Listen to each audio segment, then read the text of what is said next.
ഇപ്പോൾ സോഷ്യൽ മീഡിയയിൽ വൈറലായിക്കൊണ്ടിരിക്കുന്ന ബൺ മാസ്കയുടെയും ഇറാനി ചായയുടെയും റെസിപ്പിയാണ്. ഇതിന്റെ പ്രത്യേകത ഇറാനി ചായയിൽ ഡിപ്പ് ചെയ്ത് കഴിക്കുന്നതാണ്. അപ്പോൾ തയ്യാറാക്കി നോക്കിയാലോ.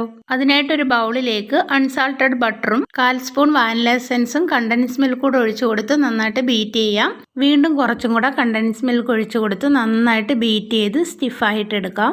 അതിനുശേഷം ഒരു പാനിലേക്ക് 1 സ്പൂൺ ബട്ടർ ഇട്ട് കൊടുത്ത് മെൽറ്റായി വരുമ്പോഴത്തേക്ക് ബണ്ണിട്ട് കൊടുത്ത് ജസ്റ്റ് ഒന്ന് ചൂടാക്കി എടുക്കാം. ഇനി ഓരോ ബണ്ണും എടുത്ത് കട്ട് ചെയ്ത് നന്നായിട്ട് ക്രീം പുരട്ടി കൊടുക്കാം. അപ്പോഴിവിടെ ബൺ മാസ്ക തയ്യാറായിട്ടുണ്ട്. ഇനി ഇത് ഡിപ്പ് ചെയ്ത് കഴിക്കാനുള്ള ഇറാനി ചായ തയ്യാറാക്കാം.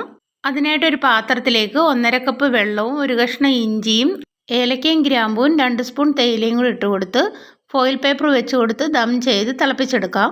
ഈ ചായയുടെ പ്രത്യേകത മെയിനായിട്ട് ദം ചെയ്തെടുക്കുകയാണ്.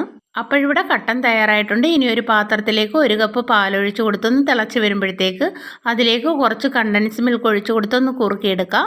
ഇനി ഒരു ഗ്ലാസ്സിലേക്ക് കുറച്ച് കട്ടൻ ഒഴിച്ച് കൊടുത്ത് അതിലേക്ക് പാലും കൂടെ ഒഴിച്ച് കൊടുക്കുക. അപ്പോഴിവിടെ ഇറാനി ചായ തയ്യാറായിട്ടുണ്ട്. ഇതിലേക്ക് ബൺ മാസ്ക ഡിപ്പ് ചെയ്ത് കഴിക്കാൻ പ്രത്യേക ടേസ്റ്റാണ്.